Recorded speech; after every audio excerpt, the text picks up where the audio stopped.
कांग्रेस मतलब झूठ की फैक्ट्री। इन्होंने क्या किया है भेदभाव बनता। सर हम पार्षद की कार्यों को क्या कहें कि पिछले 5 सालों से पार्षद जी इधर तो कभी आए तो नहीं। हम बीजेपी वाले को ही चाहेंगे। हमारे सामने कुछ नहीं है। आयुष गुप्ता जी। नमस्कार, आप देख रहे हैं उदय प्रभात न्यूज। मैं हूं आपके साथ विवेक वर्मा। अभी हम पहुंचे हैं वार्ड नंबर 70 लक्खी बाग और हमारे साथ हैं निवर्तमान पार्षद आयुष गुप्ता और वर्तमान में भी कांग्रेस के सिंबल से आप पार्षद पद के लिए चुनाव लड़ रहे हैं। आयुष जी, किस प्रकार देख रहे हैं चुनाव को? पिछली बार भी आप पार्षद रहे, तो क्या मुख्य समस्याएं मान रहे हैं क्षेत्र की जिन पर इस बार काम होना बाकी है? आपका धन्यवाद यहाँ आने के लिए। समस्याएं तो ऐसी कुछ नहीं है हमारे वार्ड में। समस्याएं हमारे वार्ड में पिछला जो हमारा टर्म था 2018 वाला, समस्याएं वहाँ पर थी क्योंकि पिछले उससे पूर्व 10 वर्ष तक यहाँ पर भाजपा के पार्षद थे जिनसे लोग बहुत परेशान थे। समस्या हमारे वार्ड में इतनी थी, किसी तरह का कोई काम नहीं था, पर हमने 5 साल यहाँ पर पूरा विकास कार्य किया, लोगों के साथ कंधे से कंधा मिलाकर खड़े रहे। तो इस बार ऐसी कोई समस्या नहीं है कि चुनाव में किसी प्रकार की कोई समस्या रहेगी। चुनाव हम पूरे धर्मपुर में सबसे ज्यादा वोटों से इस वार्ड में जीतने जा रहे हैं। अभी हम लोगों के बीच भी गए, आपके क्षेत्र में लोगों से भी बात हो रही है, तो मुख्यतः सड़कों की और सीवर की समस्या देखने में आई है, उसको क्या कहेंगे आप इस बारे में? देखिए, जो सड़कों की आपको समस्या आई होंगी, ये 100% मैं वो कह सकता हूँ कि सड़क की समस्या वो ये वाली हैं जो ये मेन सड़कें हैं। क्योंकि हमारे यहाँ क्या समस्या है, हमारे यहाँ 2 तरह की सड़कें हैं। जो हमारी अंदरूनी सड़कें हैं वो तो सब नगर निगम से हैं, पर जो ये वाली सड़कें हैं ये सब PWD से हैं। और हमारे यहाँ विधायक जी का हमारा थोड़ा ज़्यादा हम पे खास तौर पे ध्यान रहा गया, तो यहाँ की सड़कों को उन्होंने काम ही नहीं करे। पर अंदरूनी सड़कें जितनी हैं नगर निगम की, वो आपको एक भी सड़क पूरे वार्ड में अंदरूनी सड़क ऐसी नहीं मिलेगी जिसको नहीं बनाया गया।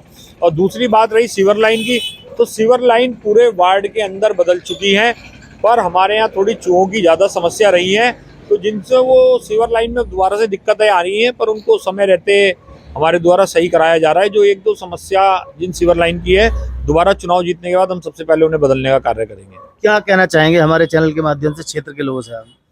मैं क्षेत्र के लोगों से यही अपील करना चाहूँगा कि 23 तारीख को आप ज़्यादा से ज़्यादा संख्या में आएँ और मतदान करें। जो भरोसा आपने मेरे पे पिछली बार रखा था वही रखें। मैं जिस तरह का था हूँ और वैसे ही रहूँगा, हमेशा आपके साथ था और आपके साथ ही रहूँगा। पिछले 10 से 12 साल में कांग्रेस का ग्राफ लगातार गिरता जा रहा है और केंद्र और राज्य स्तर पर भी कांग्रेस के ग्राफ में काफी कमी आई है। इस बार आप किस प्रकार देख रहे हैं कि लोग कांग्रेस के सिंबल को देखकर वोट देंगे या आपके चेहरे को या आपके काम को देखकर वोट देंगे? देखिए, मुझे लगता है पहले तो पार्षद का चुनाव ऐसा है जिसमें लोग, मुझे लगता है, पार्टी को नहीं देखते हैं।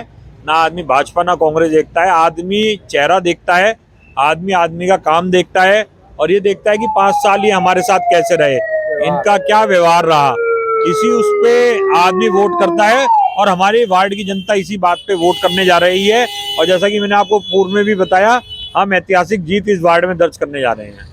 ठीक है, बहुत ही कॉन्फिडेंट दिखाई दे रहे हैं आयुष गुप्ता जी जीत के लिए और कह रहे हैं कि इस बार भी जीत कर आएंगे और जो छोटे मोटे कार्य शेष रह गए हैं उनको पूरा कराया जाएगा। बने रहिए हमारे साथ, देखते रहिए उदय प्रभात न्यूज। अभी हम पहुंचे हैं वार्ड नंबर 70 लक्खी बाग और बात करते हैं यहाँ से पार्षद पद के प्रत्याशी हैं भाजपा से राम कुमार गुप्ता जी। गुप्ता जी, आप किस प्रकार देख रहे हैं इस चुनाव को? चुनाव को किस प्रकार देखना है? बहुत बढ़िया चल रहा है चुनाव। चूंकि यहाँ से पिछली बार कांग्रेस प्रत्याशी पार्षद रहे हैं और क्षेत्र में लोग बहुत अच्छा उनके कामों की तारीफ कर रहे हैं, आप किस प्रकार देख रहे हैं इसको? ये तो क्षेत्र की जनता बताएगी। आप किस तरह देखते हैं? क्षेत्र की जनता से तो हमारी बात हो रही है, हम लोगों से बात कर रहे हैं। हमारे सामने कुछ नहीं है वो। अच्छा, तो आप क्या मानते हैं कि इस बार आप मतलब निर्विरोध, कोई दिक्कत नहीं है, कोई कन्वेंसिंग की जरूरत नहीं है, लोग आपको चुन रहे हैं? कन्वेंसिंग तो करनी पड़ेगी हमें। अच्छा, मेहनत कर रहे हैं, ठीक है, लेकिन पब्लिक का असर दिख रहा है। ठीक है, और पब्लिक चाह रही है, पब्लिक जिता के भेजेगी हमें। पिछली बार चूंकि वो रहे यहाँ पर क्षेत्र में, तो मुकाबला किस तरह का मानते हैं आप? कोई मुकाबला नहीं है। आप वन साइडेड मान रहे हैं? नहीं, क्षेत्र की जनता बताएगी वो। नहीं, आपका बार बार ये कहना कि कोई मुकाबला नहीं है, तो मतलब वन साइडेड मान ले इसको? बिल्कुल बिल्कुल one-sided है। बिल्कुल। क्या क्षेत्र की मुख्य समस्याएं आप मानते हैं? देखो, मुख्य समस्या तो यहाँ देखो, सड़क वैसी ही है, नालियाँ वैसी हैं, बिजली की समस्या, सीवर की समस्या। आज हमने 3 जगह सीवर साफ कराई है। वहाँ की पब्लिक खुद कह रही है कि हम पार्षद को फोन कर करके परेशान हो गए हैं, अभी तक हमारी सुनवाई। और हमारे बाबूजी खड़े हैं, सोलंकी जी हैं, इनका फोन मेरे पास 4 बार आया, इनकी हमने सीवर साफ कराई है। ठीक है, तो क्षेत्र की जनता से क्या कहना चाहेंगे हमारे चैनल? क्षेत्र की जनता से मैं यही कहना चाहूंगा कि अधिक से अधिक वोट कमल के फूल पर मोहर लगाएं और भारतीय जनता पार्टी के प्रत्याशी चुनकर निगम में भेजें। क्या केंद्र और प्रदेश सरकार के द्वारा बहुत योजनाएं चलाई जा रही हैं, पिछले पार्षद के कार्यकाल में किस तरह देखते हैं उन योजनाओं का लाभ लाभार्थियों तक पहुंचा है कि नहीं? देखो, इस बारे में मैं कुछ कह नहीं सकता, मेरे ख्याल से नहीं पहुंचा होगा। बिल्कुल सही कह रहे हैं। आपको जानकारी नहीं है मतलब इस नहीं, बारे में? जानकारी नहीं है, लेकिन जो पब्लिक बता रही है नहीं पहुंचा लाभ। बात करते हैं यहाँ और लोगों से। और जिस प्रकार राम कुमार गुप्ता जी का मानना है कि मुकाबला ही नहीं है, वन साइडेड है मामला, और ये अपनी जीत को निश्चित तौर पे मतलब दावे के साथ कह रहे हैं कि जीत निश्चित है। इस बारे में लोगों की राय जानेंगे, लोगों से बात करेंगे कि उनका क्या कहना है, वो अपने पार्षद से क्या उम्मीदें रखते हैं और किस तरह का उनका पार्षद होना चाहिए और पिछले पार्षद के कार्यों से कितना संतुष्ट हैं। बने रहिए हमारे साथ, देखते रहिए उदय प्रभात न्यूज। लोगों की राय जानने के लिए हम पहुंचे हैं वार्ड नंबर 70 लक्खी बाग। आप अपना पार्षद किसको चुनना चाहेंगे इस बार? आयुष गुप्ता जी को। ऐसा क्या बात है कि आयुष गुप्ता को ही क्यों चुनना चाहेंगे? उन्होंने बहुत कार्य किए हैं, मंदिर का वो भी डलवाया, ऊपर लिंटर और भी सीवर का भी कराते हैं, और जाल भी डलवाए हैं नालियों पे, और जो रुके हुए कार्य रह गए हैं वो आगे पूरा भी करेंगे उन्होंने। आप उनके कार्यों से, पिछले कार्यकाल में जो उन्होंने काम किए, उनके कामों से संतुष्ट हैं? हाँ जी बिल्कुल। ठीक है। और मेयर किसको चुनना चाहेंगे? मेयर उनको ही जो है उनके साथ, वीरेंद्र पोखरियाल जी का। ठीक है, जानते हैं और लोग अपना पार्षद किसको चुनना चाहोगे आप? आयुष गुप्ता को, आयुष बढ़िया गुप्ता। काम कर रहे हैं। हम बंटी भाई आयुष गुप्ता को चुनना चाहते हैं। और मेयर? मेयर में उसे वो वीरेंद्र पोखरियाल। वीरेंद्र पोखरियाल। सर, पूर्व पार्षद के कार्यों से कितना संतुष्ट हैं? काफी संतुष्ट है और इस बार अपना पार्षद किसको चुनना चाहेंगे? और दोनों में से देखते हैं जिसको भी। कुक्कू भाई जरा सामाजिक आदमी है, वो राजनीतिक आदमी नहीं है, और बंटी भाई तो देखो जी पुराना राजनीतिक है ही है। बाकी देखते हैं लोगों के। और मेयर के लिए किसको चुनना चाहेंगे? मेयर के लिए तो हम बीजेपी वाले को ही चाहेंगे। इस बार आप अपना पार्षद किसको चुनना चाहेंगे? हमारे पार्षद तो हैं आयुष गुप्ता। आयुष गुप्ता जी। और मेयर के लिए? मेयर के लिए उनके जो वीरेंद्र। ठीक है जी। आप पार्षद के लिए किसको चुनना चाहेंगे? इसी को देते आयुष गुप्ता जी। हाँ जी, और आप आयुष किसको को चुनना चाहेंगे? हम उसे को देना चाहेंगे। ठीक है, तो यहाँ लोगों की राय है कि वो आयुष गुप्ता को फिर से पार्षद चुनकर नगर निगम भेजना चाहिए। यहाँ कुछ महिलाएं वार्ता कर रही हैं, इनसे चर्चा करते हैं कि ये अपने क्षेत्र के पार्षद के कार्यों से कितना संतुष्ट हैं। सर, हम पार्षद के कार्यों को क्या कहें कि पिछले 5 सालों से पार्षद जी इधर तो कभी आए नहीं है। बस अब देखो आजकल तो डेली उनके चक्कर लग रही है। साफ सफाई तो नगर निगम की तरफ से डेली होती है, साफ सफाई तो बहुत अच्छी है। और बाकी क्या कहें कि अब सड़क, पार्षद, बिजली, पानी की व्यवस्था कैसी रही? सड़क तो ये देखो आप टूटी फूटी साड़ी पड़ी ही है। जब बनी थी 5 साल पहले तभी बनी है, बाद में कोई काम नहीं हुआ है। और बिजली पानी इस तो बार अब आप अपने क्षेत्र से पार्षद किसको चुनना चाहेंगे? अब हम देखते हैं अपने उससे। तो मतलब पूर्व पार्षद से संतुष्ट हैं या बदलाव करना चाहेंगे? मैं तो संतुष्ट नहीं हूँ, बाकी और लोगों को ठीक है, यहाँ बदलाव दिखाई दे रहा है। सर, पूर्व के पार्षद कार्यों से कितना संतुष्ट हैं आप? देखिए, मैं स्वयं उससे पहले 10 साल पार्षद रहा हूँ। सुशील गुप्ता मेरा नाम है इस क्षेत्र से। और पिछली बार जिस प्रकार से वो चुनाव जीता, कुछ हमारी पार्टी में कुछ ऐसे कारण थे जिसकी वजह से चुनाव वो जीता, अदरवाइज उसकी कोई जीतने की संभावना पहले भी नहीं थी। लेकिन 5 सालों में, 5 साल का तो कार्यकाल होता है, लेकिन चुनाव 1 वर्ष लगभग लेट हो रहे हैं, तो 6 साल में पार्षद और क्षेत्रीय जनता को कहीं पता नहीं लगा, क्षेत्रीय ढूंढती रही, पार्षद कहीं पता नहीं होता था। और जो शिकायत सुनने में आई है कि फोन करते थे, फोन नहीं उठता था या फोन बंद मिलता था।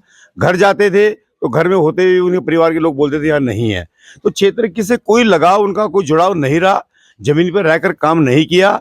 और जब चुनाव की बेला आई है तो चुनाव की बेला में दर दर जाके पांव छूना और पाया कि कांग्रेस मतलब झूठ की फैक्ट्री। प्रकार बीते दिन कल एक जीएमएस रोड पर हुए प्रोग्राम में मुख्यमंत्री ने खुले मंच से कहा है कि कांग्रेस मंदिरों को जो है वक्फ में तब्दील करने जा रही है और कांग्रेस का इरादा ऐसा लगता है। इस बारे में आप क्या कहेंगे? देखिए, इस बारे में मैं कोई टिप्पणी नहीं करना चाहूँगा कि हमारे जो वरिष्ठ जो लोग और जो देश का, प्रदेश का जो नेतृत्व कर रहे हैं, किस संदर्भ में उन्होंने बात कही होगी। मैं यदि सुनता तो उसके बारे में कुछ जवाब दे पाता, लेकिन मैं हिंदू और मुस्लिम की राजनीति से परे हटते हुए मैं सामाजिक समरसता के साथ बात करना चाहता हूं, क्योंकि तो ये क्या मुख्यमंत्री के इस बयान को आप हिंदू और मुस्लिम वाले उस एंगल से देख रहे हैं? लगता तो ऐसे ही है, लेकिन मैं क्योंकि मैंने सुना नहीं है, मैं श्योर नहीं कह सकता, परंतु हमारा क्षेत्र हिंदू और मुस्लिम से एक समरसता के साथ रहता है।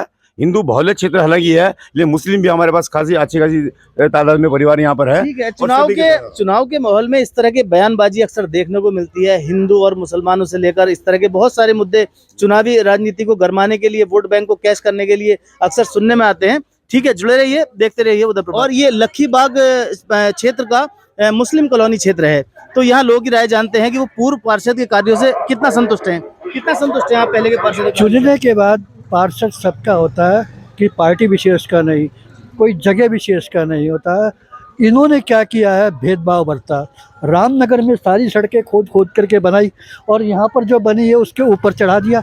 इसके कारण जो है कि शिविर नीचे ऊपर वो आ गया। और देखिए, मैं नहीं कह रहा, मैं जो कह रहा हूँ, आप मेरी बात का प्रत्यक्ष देखा, रामनगर से जो गली ऊपर आती है, वो छोटी गली है, संपर्क गली, वो जो आती है, वहाँ आकर के ऊपर देखिए क्या स्थिति। इस बार आप अपना पार्षद किसको चुनना चाहेंगे? हम तो जो है राम कुमार कुक्कू को, भारतीय जनता पार्टी को, और मेयर के लिए किसको चुनना चाहेंगे? तपलियाल जी। आपकी क्या राय है, आप अपना पार्षद किसको चुनना चाहेंगे? हमारे लिए तो अभी ये नए कुक्कू भाई हैं। राम कुमार गुप्ता जी को। हाँ, पिछले बार और मेयर के लिए किसको चुनना चाहेंगे? वो भी बीजेपी। और पूर्व के पार्षद कार्यों से कितना संतुष्ट हैं? वो संतुष्ट नहीं है, बस 5 साल हमने रो रो के गुजार लिया टाइम, और उनके लिए दिल में जगह नहीं रही। पूर्व पार्षद कार्यों से कितना संतुष्ट हैं जरा आप? देखिए जी, उनके काम से तो ज़्यादा संतुष्ट नहीं है, क्योंकि काम ही जो का मुश्किल से 25% हुआ है, और जो हुआ है वो भी जो का बेकार है। अभी भी जो का मैं सीवर की लाइन को जो का ठीक करा करके आ रहा हूँ सुबह से, समझे।